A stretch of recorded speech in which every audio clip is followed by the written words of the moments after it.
Good evening. Welcome to the Spiritual But Not Religious Show. This is George Lewis. I'm your host for the evening. I've got a great guest here tonight. I have Jessica Taylor, who has written a book called From Tragedy to Triumph, Journey Back from the Edge. It's a great book. We thought we weren't going to be able to broadcast tonight. We had a feedback loop going on, but we quickly got it fixed, and we're going to be able to go ahead with the show. Tom is going to send out some messages on Facebook and Twitter to bring you back in case you missed it. And if you did, I guarantee you that you're going to want to see this show in the archived version. So be sure and come back and see the show. This is Jessica's book. This is her second book. Jessica was scheduling or in the process of getting scheduled to go on the Oprah show, and I guess Oprah decided that there were greener pastures and bigger and better for her in store for her, and so she stopped. And unfortunately, Jessica just did not get that opportunity, but she may here in the future. Now, my next week's guests are Mike O'Hare and Alfredo Pretorius. They wrote a book called The Meadow, and this is a really, really interesting novel about two people who have this love story go on that spans actually centuries, various lifetimes. That's interesting enough, but as interesting, these two folks co-authored the book with an ocean apart. They both live on separate continents. They became fast friends in the process. They're going to be a real interesting guest, so do tune in again next week. Tom, with that, I think we're ready for Jessica. All right, I got her. Volume on the phone or the volume on the... Turn the volume on your computer down if you would, Jessica. Hi there. I got to reset. Yeah, I put it down. Okay, and you need your phone? Okay. Can you hear me all right? I can. How are you? Yeah, nice to meet you 20 minutes later. I'm telling you, it's been one of those kind of nights. Well, that's one of the big issues when you have the technology that we have and you're live. You can take some pretty deep breaths sometimes, I'll tell you. But I didn't want to lose you for tonight. I didn't want to get off schedule. I've been very much looking forward to our interview here together, our chance to spend some time together. So, pardon me? Is the lighting all right here? I need to get some volume for your... you want to speak a little bit? I'm going to bring you up in volume-wise. Okay, I put my volume up now. Is that better? That's better, because I wasn't really getting any real volume with you, and we definitely want our folks to be able to hear you. Okay. So, we got a big night planned. We got a lot of things we're going to talk about. Let's talk a bit about where would you like to start? Would you like to start with the accident? You want to tell us a little bit about your life before? Yeah, I think that's what I was kind of planning to do, because it all leads up to Exactly. Spiritual enlightenment. Basically, long story short, you've read the book anyway. I was an immigrant from... Well, I have, but our guests haven't. Yeah, okay. I was an immigrant from the UK, and within a year of being in Toronto, Canada, I was able to open a Merle Norman cosmetic studio and, fly off to Hollywood and makeup artists showing us, how to do makeup and everything else. Well, before you go any further, let's talk a little bit about Merle Norman, because there's going to be a lot of people out there younger than you and I who aren't really going to necessarily know that name. But think of somebody famous in the cosmetic industry, Mary Kay, something like that, Yeah. and you'll have an idea of the kind of thing that Jessica is going to be talking about. These are studio franchises, and they're all over America and all over Canada. Right. One goes and gets trained in Hollywood, where the head office is, and learns all the, the tricks of the trade, right? It was a great time. I was kind of on cloud nine, you could say, and like I was a little bit of an actress again, because as you know, I was a child professional actress and Irish dancer. Well, your family were in show business, weren't they? Your Yes, mom and dad? my dad, Gordy Taylor, trumpet. Right. Yeah, yeah, we had a traveling variety show. So, but then I had my studio. Unfortunately, I only had it for 3 months. When I was accompanied by a sales representative, went to an establishment that was unknown to me. I had not been there before. So there was, it was around a little back alley entrance in the dark, and I was assuming I was on ground level, and the door was open. I thought I was on ground level because I was looking at a picture window to my right of the door. How high up were you? Well, I was on ground level at this stage. Okay. Yeah, I was on ground level, and there was a picture window, lit up to the right of the door. So I assumed that I was on ground level when I walked in. Right. The premises, but unfortunately, it had taken me to the back door, or a side door. I've never known which it was, and opened the door, and it was just sheer pitch darkness. And the poor fella never cautioned me that there were like 15 steps straight down and a steel-plated door at the bottom. So I went head first. Wow. Literally, that was that was it. So that was the end of that career. Well, there was kind of a.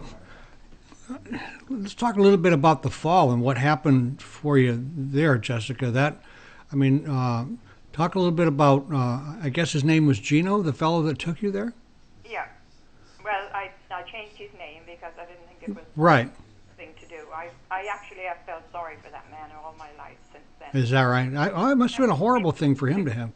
For him, to see right. me lying at the bottom of the stairs, my head struck, big slash in my head and the right side, and my hip injured and curled up in a little ball at the bottom of the stairs, And then he actually moved you too, did he not? The poor fella, he did. Right. The poor fella. Yeah, he did. Which that in and of itself can cause some pretty serious damage beyond the fall, can it? Yeah.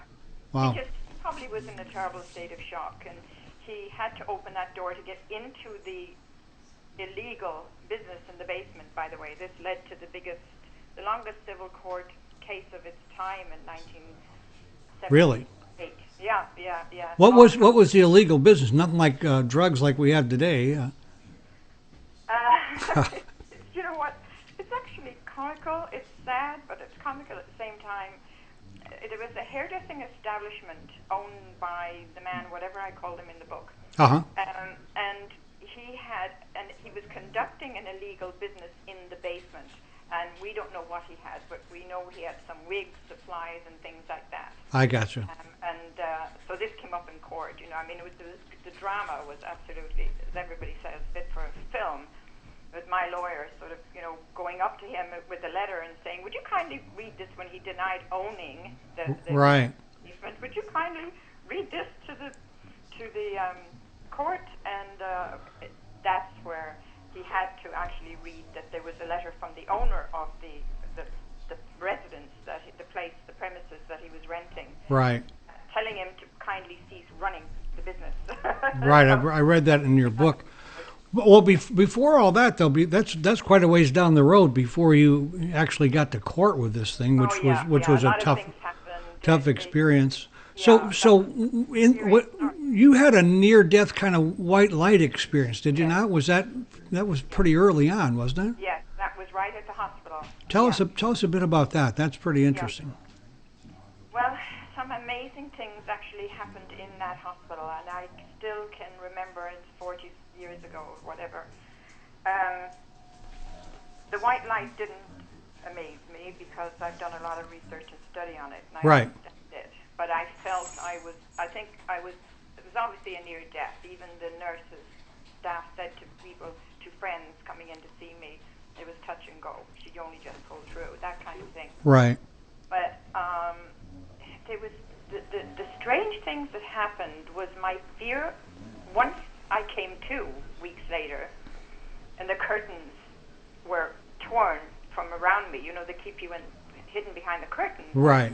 The sound of those curtains it was like a rebirth, literally being born into the world and looking at this face of this complete stranger, not even comprehending, I think, what a human being was. That's all I can say. It was like a complete rebirth, like a baby.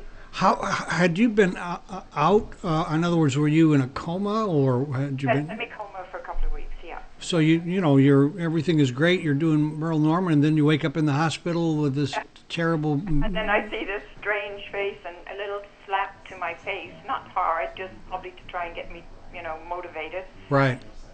And get my brain functioning again, what was left of it. And then the screeching sounds of the curtain, that's really, really very vivid in my head. And also watching, there were elderly people in the ward around me. Uh-huh. And they scared the dickens out of me. Now, when I was a nurse at one time, and I deliberately nursed the senior citizens because that was my favorite ward to work in. Right. And here I am now with, petrified of elderly people. And this remained for several years. Wow. So you had a complete emotional change in this. Unbelievable. Nobody's been able to give an answer to that as to what the heck it was all about. Uh-huh. But a fear of elderly, and then, of course, the trauma as well of the EEGs and everything that they give you, and they're finding total confusion. But what fascinated me was that they found that the theta was irregular. Now, the theta, I have discovered through research, is predominant in people in a very spiritual nature, people doing manifestation, people doing spoon bending and all that kind of thing. So that fascinated me too, because I do believe, without any doubt, I went on another dimension. Well, it changed everything. It changed everything for you, didn't it? Yes, I went on another dimension. Right. Yeah. But I mean, it's not just... there's so much, as you know. It's like 260 Yeah, pages. yeah, and it's let me just say one thing to our listeners, our viewers. If you get a chance to read this book, it'll just captivate you and keep you. It's a page turner. So be sure and pick it up. Where can they actually order that, Jessica? Well, it's on Amazon. You see, because I had a publisher in America, and unfortunately they went bankrupt before they got my book out. Oh boy. So what I did was I thought, to heck with this, looking for a publisher now. Here I'm in Canada. I'll just self-publish, because Right. I self-published an earlier book called Journey Back in Ireland, which sold 3,000 copies literally overnight. Right. And got 4 major television shows, into 30 newspapers and everything else. But, and I thought, as I had a distributor in Ireland, I'd have a distributor here in Canada as well, self-publishing. No. Everything changes, doesn't it? Yep, the distributors don't want to know self-publishing here. So they can buy this at Amazon?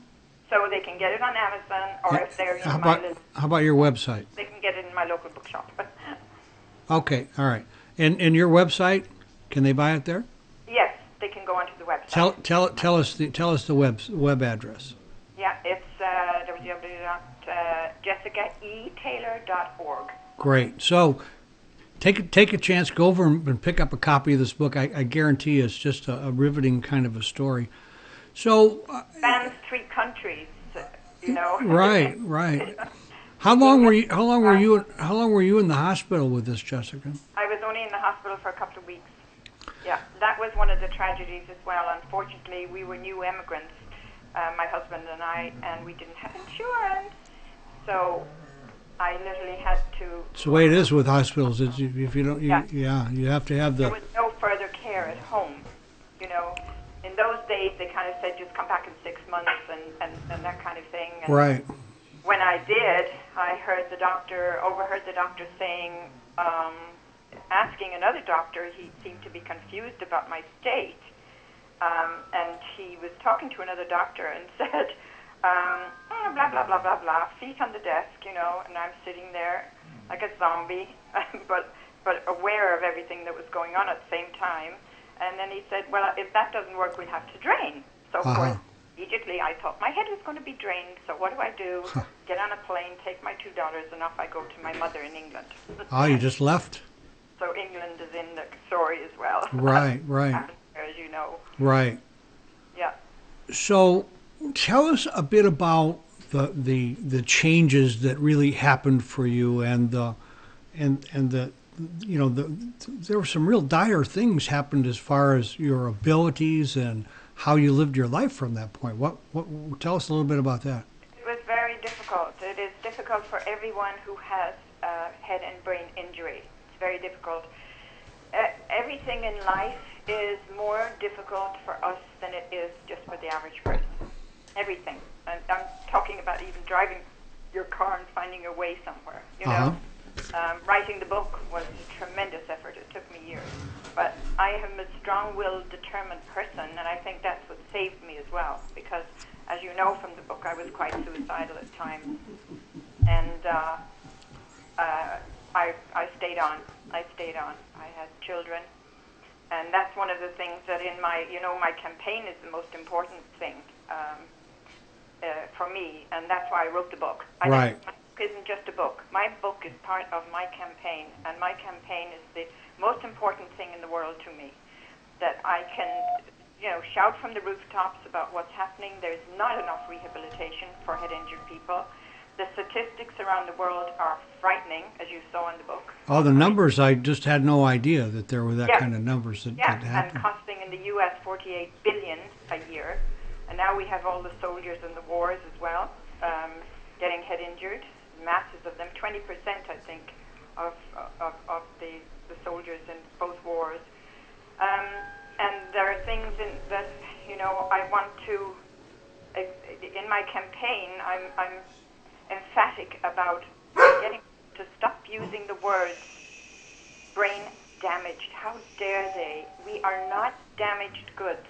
That's based on medical ignorance from years ago. We're brain injured people, not brain damaged. Well, I hadn't thought about that, Jessica, but there is quite a difference there, isn't there? Yeah, you don't say you damaged your arm or damaged your leg. Right, you're injured, huh? So why would say the brain? Because this was the thought from years and years back. Right. That, you were damaged goods, and I've no time for these words, and using the word vegetable as well. Well, actually, since then we found that the brain really does some pretty amazing things. I mean, there are people walking around today with really functioning on with a half a brain, and they're okay. Because the brain has this amazing capability of restoration. It's very powerful. Yes. You also got kind of hooked on prescription drugs, didn't you? Oh, yeah, I did. Uppers, downers, and barbiturates. Yeah. And how did you listen? I know a bit about people who get caught and are addicted to prescription drugs, and they can be very, very difficult to stop. Did you have? How was that for you? Did you have to seek some outside help, or you just kind of went cold? I did go to actually a lovely East Indian doctor alternative doctor. She was in Toronto, and she wanted me to go to, one of these drug rehab places. Right. I said, no, I am sorry, I'm not going to mix with those poor souls. And I saw the snakes going up the wall and everything else, like you would off Valium and everything else, and I just pulled through it. Right. I willed myself. Because, I believe we talk about the brain a lot, but it's the power of the mind, George, as far as I'm concerned, that got me, as well as the lovely people that came into my life, that John and Judy Hendricks becoming my father and mother figure, all these jazz musicians in London when I went there, supporting me and helping me. I believe it's the power of the mind more than anything else, and that's why I've studied a lot of mind power. Well, it's pretty easy to get the brain and the mind connected because they just appear so connected in our consciousness. We think and we talk, but they're not, are they? Yeah, no. No, they're two different things. The mind uses the brain, as I understand it. Am I right? Yes. Yeah. The brain computer, isn't it? Exactly. When you have a computer, something has to control it, right? Something has to. So I believe it's the same. Brain.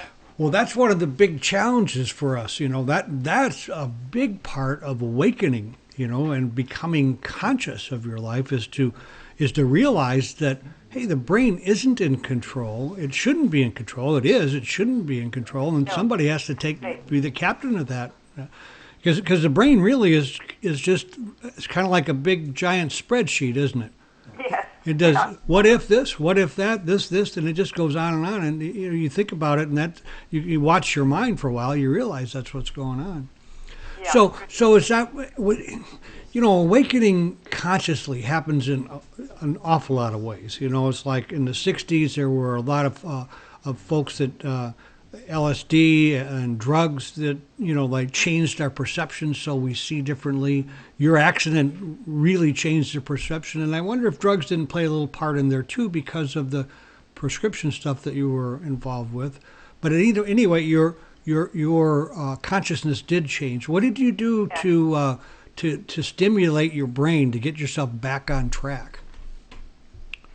You got in other words, the dormant neurons. You did some intensive research into Yes. theology. Is that what you think was your saving grace? It started in the Isle of Wight. Don't ask me the year. I just can't remember. So many years. Tell us back. where is the Isle of Wight? Year, wasn't it? Where is the Isle of Wight? Isle of Wight is the very south of England. Uh-huh. The tiny little island, beautiful little island. Yeah. And actually how it all started was somebody befriended me. I was very, very poor and I couldn't afford to heat the little bed sit that I had.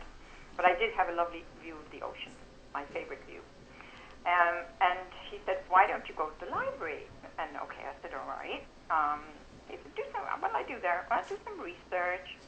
And okay, so I did. So I asked the girl at the assistant there, can you show me where the research room is? And so she said, okay. We're walking along, and she said, what do you want to research? And it just came from my mouth. I didn't think what it was going to say. I just said, God. Huh. And So you hadn't been thinking about that. That just came from your. no, What do you think? That came from your higher self, or? yes, I do believe that. Right. Yeah, absolutely, I do believe that. And then the books just fell out of literally. I mean, I was led right to each respective book, and guess what they were? Vatican encyclopedias. Believe me, I understand being led. I go into a bookstore and they kind of like fall on my foot. Yeah. Right. It's meant to happen. It's all meant to be. And these Vatican books gave me such information that nothing could stop me. I kept on researching for 14 whole. Well, when you say Vatican books, give us an idea what you're talking about. What? Well, they're just big encyclopedias from the Vatican. Okay. To these libraries, but apparently they were taken out of a lot of libraries. But I think they must have forgotten this tiny little island, Right. And I mean, I looked at the first words were, I thought, I wonder what heaven and hell means. And so, again, you'll get the etymology of words from these encyclopedias. Right. And heaven and hell was upper and lower air. Right. And then I looked up devil and Satan, and they were enemy and slanderer, and then that started it off. Nothing would stop me then. Nothing would stop me. And of course I delved right into reincarnation. So the word theology. Let's talk about that for a minute. What? Theology and theurgy. Don't ever forget theurgy. Right. They went hand in hand in ancient times. Theology was talking about the Godhead. Theurgy was acting on the forces of the Godhead. Right. So that's hands-on healing, boom bending, you name it. So The Justinian banned that, by the way. Banned the use of theurgy. Oh, really? They banned the word? Yes, they banned people doing it. They banned. Well, he wrote curses, didn't he? So that people would not believe in reincarnation. Who? I didn't catch who you said did this. The Emperor Justinian. Right. Yeah, Vatican V something. But yeah, so that's why people went underground.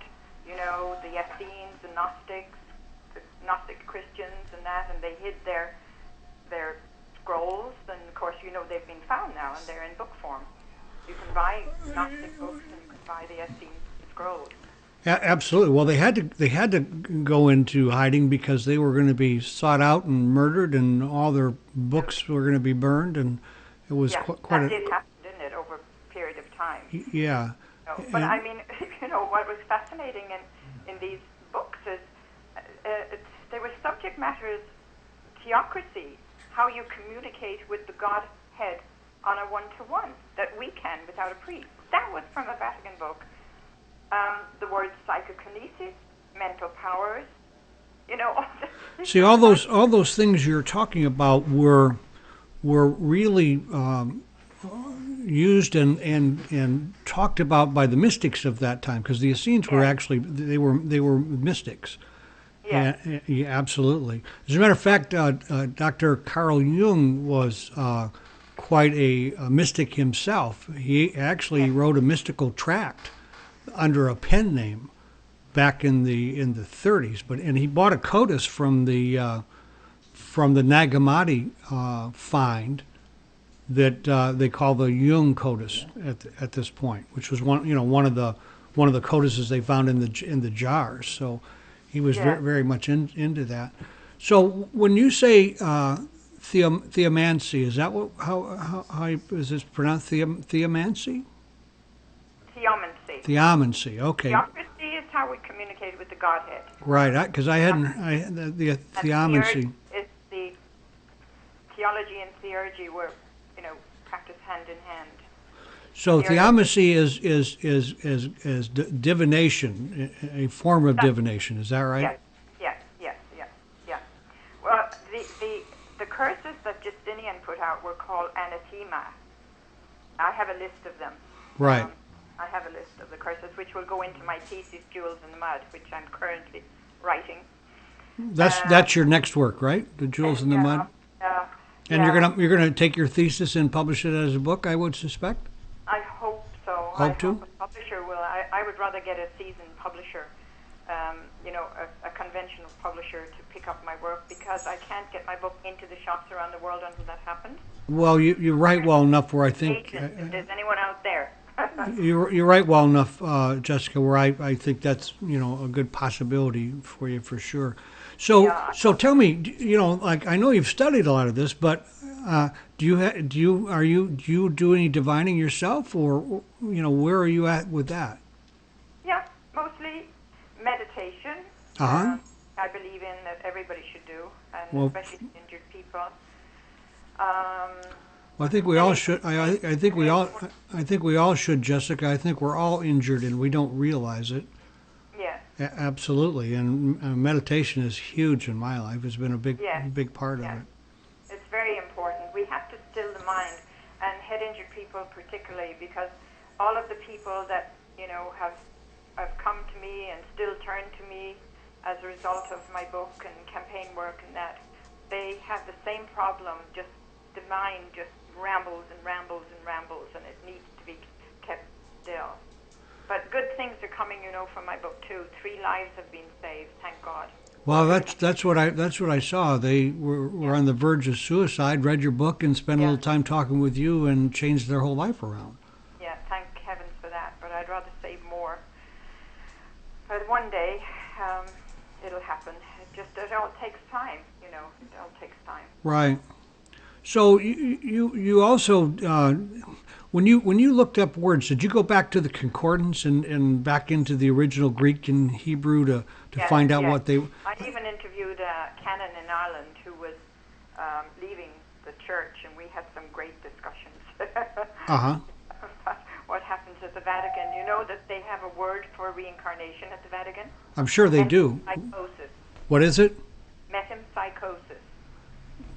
Um, Yeah. Metapsychosis. Metem. Metum. And what does metum mean? Well, metempsychosis is literally, that's their word, so I suppose it's beyond. Is it META? Is that how it's spelled? Meta. Yeah. Okay. something like- That just means the higher. Yeah. Right. On psychology kind of thing, I suppose. Metempsychosis. So they're calling it a form of insanity. Is that what? I don't know. I haven't investigated that yet. The spelling is METEMPSYCHOSIS.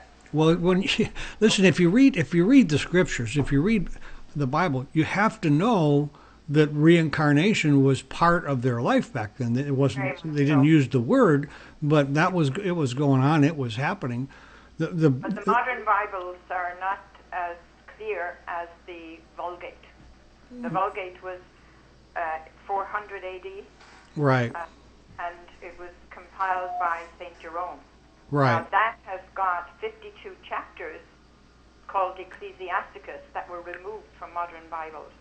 So people should get the Vulgate if they want to study the Bible. Well, part of the problem with the Bible is that it really, as I see it, when I look at it, what I see is you had the Roman Empire during this time, and in 300 A.D. is when the Bible came into being, Yes, yes. and Constantine was emperor at that point and was having difficulty controlling the people, and that was the Roman Empire's whole thing was to control and tax, so that Yes. and so he called the Council of Nicaea, where they brought the various books in, and he put a lid on it, and that was it. And the books you're talking about were banned from the Bible, really. Yes, yes, yes. And that's, Part of course, where Justinian really had a big part in it. The Emperor Justinian and his wife Theodora. absolutely. Well, it went back long before, but when if you go back in you explore the birth of Jesus, and like in the date and so forth, what you find is that there were myths that the exact same sequence of events happened. The wise men, the star, the whole works, and it has this look that Constantine borrowed that in order to get. And what's interesting is, so we went from the Roman Empire to the Roman Catholic Church, Yes. which was I don't mean to insult anybody who's in the Roman Catholic Church these days, but certainly it was a very powerful time back then. Oh, they had tremendous power. They've had for centuries and centuries tremendous power. I was brought up Protestant in a Roman Catholic country in the south of Ireland, but the Roman Catholics became my closest friends. We today, thank goodness, it's a lot better now because was back in Ireland not too many years ago, and they're merging. They're going to each other's churches, and that it's a much Right. nicer feeling altogether about the whole thing. But the Roman emperors did start all that, and people believed in the goddess Estra, and then that was changed to Easter because the Romans wanted to win over the pagans. Exactly. They wanted to set up their army, a big, gigantic army, which they did. Right. And so things like that were taken. Even Christmas was Christ's Mass. Right, which was the birth. Well, here's what I see as the challenge or difficulty with this. When we're given the Bible, or at least I was given the Bible and told this is the only Word of God, and if and there's plenty in there that in the Bible that you can use to back that up and continue propagating that whole idea. But if you do what you did, if you take a little time to go back and to find out how the Bible came into being, Yes. check the history, then things just don't add up. Things begin to change, don't they? Yes. Yes. You did some. You said you looked up Jesus' words about being able to move mountains, and what did they mean by that, and what you discovered? Well, I just felt that was an analogy. That again, going back to the power of the mind. Right. He was telling us, how powerful our minds were. I think it's that simple. I think a lot of it is simplicity. Actually, it's all quite simple. It was John Hendricks who became a father figure of mine. John Hendricks of the group Lambert, Hendricks and Ross. was one of the jazz people that helped me, him and his wife Judy, and he said, mankind has, what does he say? The quote in my book actually, that spiritualism was destroyed by intellectualizing it. That makes a lot of sense, doesn't it? Oh, absolutely it does. Yes. Absolutely. Yeah. So, how about you did some work with mental powers too, didn't you? With psychokinesis and that kind of thing. Did you do anything with that yourself, or? Well, I didn't, try spoon bending and levitating and all that sort Uh-huh. of thing. It was basically doing massive investigation, really investigating the whole. 14 years is a long time to do research for on this theology and its connection with the paranormal. So, but I think like a lot of things happened for you in this process, Jessica. That I'd really want our viewers to really take away from this. One was that all this time that you were doing this, you were really you were like healing your brain and your mind. Yes, I was stimulating dormant neurons Right. without knowing that that's what I did all those 14 years. And so what you were really doing was creating new neural pathways Yes. for those that had been injured. Yes, exactly. And so, I don't think a lot of these kinds of things happen so much by accident as they might seem, Jessica. It's like, when I look at the period of time in my life when I started to really become conscious, I started the search that you were talking about, but I was in my late 30s when I had this whole transformation that began for me. Great. And one of the most important things, if not the most important thing in my life at that point, became my spiritual life. And I did much of what you talk about and what you did, and that's to go back and study and find out, like what really went on. Yes, yes. But I think what I believe is there is a consciousness awakening happening right now. Age of There it Aquarius, is. if you will. Absolutely. And let me tell you part of what I'm amazed about with you. I know people who are. Can I talk about your age? Yeah. Okay. Proud of it. Jessica, yeah, absolutely, absolutely. Jessica is 70 years old, and 72 in July. 72 now. Okay, so hey, listen, I was doing you, making you younger. Yeah, I know. So Years old, she's no, 72 years old, and take a look at what you're seeing here. You're looking at this beautiful woman on a webcam on an internet television show, who obviously is computer literate enough to be able to do what she's done. And think about the numbers of people that in that age bracket who just are shut down completely to this whole kind of thing. And No.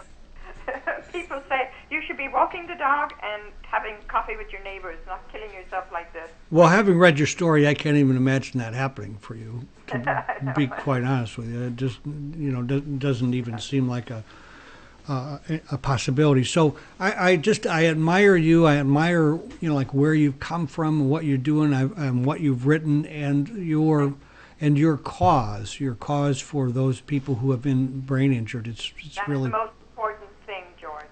As I said, my book is just part of my campaign. I've had to reveal a lot of things. I mean, you've read about the sex and everything else in my story. yes. The court case and everything else, things that one would really rather keep to oneself. But I have got to let people see what it's like to have an injury to the brain. Well, let's talk just a minute about exactly that when you talked about the sex thing, and only from the point before the injury you were pretty shy, were you not? Yes. Pretty inhibited. Yes. And after that, what happened for you? Oh, it was great fun. And then in the actual court scene, I call it court scene because I'm always seeing this as a film. my neurologist just literally said, well, you know what? She became emancipated. And she's a bad girl, right? Convictions were gone. Right. This is another thing that happens to a lot of head-injured people. There is one patient in Ireland who decided he was an attorney, a great job, everything else, had a head injury, and his wife told me he just keeps running around the garden with no clothes on. That must be pretty interesting for the neighbors, or uninteresting, depending on how you look at that. That's fun about that. Yeah. So you really had to go on a search for who you really were. Am I right? Yeah. Yes, because I went, as you know, when I went, I mean, I'm all over the place. I'm in England and I'm in Scotland, I'm in Ireland, everywhere. But when I went back to Canada at one particular time, I decided to get into another cosmetic business, thinking I'll find myself if I go back. But I didn't want to go back to Merle Norman because I thought it would be too, I need a word, emotional, you know, because it would bring it back everything that I was in. So I went into Carl Baker Visage cosmetic studio, and I wasn't there hardly any length of time where I realized this is not me, this is not who I am. I had to get out. And I found myself counseling people and counseling, you know, young people would come in and the brink of suicide, and then I tell them my story and they'd say, oh my God, I feel great now. You know, after listening to what happened to you. And then people came into my life on a spiritual dimension as well. Beautiful people came, and, you know, this was before I started the gigantic research, you know, and then right. they would, well, no, it was in the middle, sorry, it was in the middle. I had done some first previously. And they would, you know, tell me what I needed to know, you know. So like-minded people then started coming into my life, and that helped. Absolutely. That just seems to happen when you get on that spiritual path, doesn't it? Yes. I know now. All my friends are in the, you know, healers and psychics and you name it. It's wonderful. So we talked a bit earlier, we touched briefly on the idea of reincarnation. We just had a guest on who wrote a book called Your Soul's Plan, and the idea was that we decide the kind of life we're gonna live and what's gonna happen to us before we're born. We actually have a plan. We pick our parents, you know, all kinds of things in order to be able to learn things that we need to learn in order to rise to a higher level in that other plane. Is that what you think has happened for you?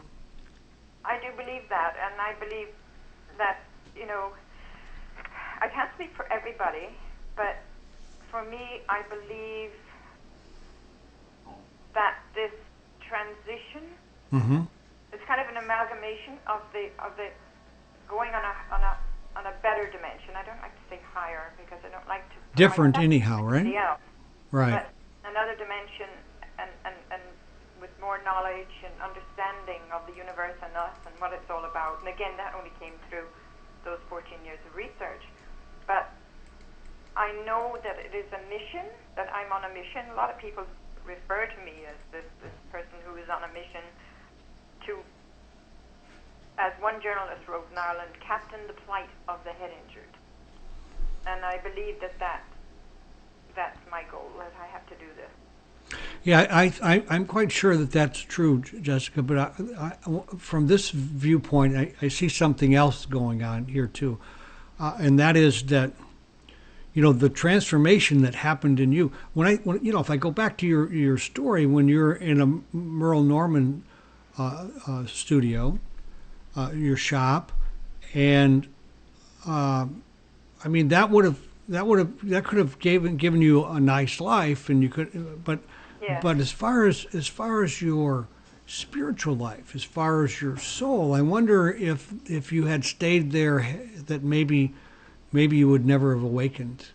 And if you hadn't awakened, maybe you would not have had the effect on people that you have had. Because as I read through your book, I see that you had an effect on a tremendous number of people and are still having an effect. And I agree. Yeah, and I agree with that. Yeah, and I'm sure that all plays in. What's really interesting for me, and it's you know, I had this experience before starting to do the show, but now that I've started to do the show, the numbers of people really, really neat people that I get an opportunity to talk with, like yourself, who are out there putting out this idea of a transformation, a change, a true change here on Earth as being something that really can happen. You know, the more of us that begin to speak about that and connect up, there's real power in that. There's real power in changing people. You know, and if you look at business, they'll tell you. I was in the real estate business, and one of the sayings is that 80% of what gets sold by 20% of the people. And I believe that it's the same way in spiritual matters. I don't think we need to have 89. I don't think we have to have 100% of the people. I think 10 or 20% of the people can create this huge shift that we're talking about. And I just talk with people all the time who are consciously participating in that. And you're one of my new friends that are doing that. I can't tell you how happy I am to be a part of all that with you. Well, it is wonderful that your show is doing this, and there are other shows. Yes, there are. Stations and Harmonic Utopia, and God bless her, Shirley MacLaine out in the limb. She started it all, I think. I think this is creating that higher dimension for people, that they're becoming much more aware of spirituality, what it's all about. Absolutely, and Harmonic Utopias, we had those folks on as a guest. They're just some really, really nice people. I really enjoyed my talk with them. So I'll tell you what, with all the trouble we had, Jessica, I didn't think we were going to get a chance to have this conversation, but I'm glad we were able to iron out the difficulties. We're kind of running down time-wise here, and what I'd like to do is offer you an opportunity to just talk about whatever you might like to say that we've missed here somehow or other. When I see your book, it's a pretty good sized book, and it's fairly small print, so there's just a lot in here, and I'm sure we missed something. Is there anything that you'd like to add to where we're at? You mean in the contents of the story? No, just in your life, and anything you'd like to talk about at all on this show before we close out. Well, I'm grateful to two policemen for saving my life. That's in the book. Probably could have been murdered one night with one of the sad things that happens to a head injured person is you become vulnerable and gullible. And so I have I have two members of the police force in my family, so I know what kind of work they do. Well, you had all that going for you, but I got an idea that you were also being looked after. Yes. And taken care of and guided in ways that we're not always aware of, aren't we? Yeah. Well, Jessica, thank you so much for coming on the show. I appreciate your patience and your understanding with our technical problems. I've totally enjoyed my time with you. I'm sure our viewers have enjoyed you. And I will look forward to having you on another time. And well, I'll be in Florida in Ponte Verde Beach sometime next month. You contact me. We'll have to have a cup of coffee. Yeah, have a chat. Okay, yeah. Sounds great. You have a good night now. Thanks so much, and thanks to anybody listening in and watching. Okay, bye-bye now. Bye-bye, dear. Well, we've come to the end here of another night. I hope that you enjoyed our conversation with Jessica. She is a super lady, and I'm a little sad that we didn't really. I don't think we got what I wanted to get in this interview of the strength and power of this lady and what she went through. It's like, she told us some things about it, but I'll tell you what, it was a much more powerful event for her, and where she's come to since that point, she just has an awful lot to offer the world. So with that, we are going to close our show out, and don't forget to accentuate the positive and have a fantastic week.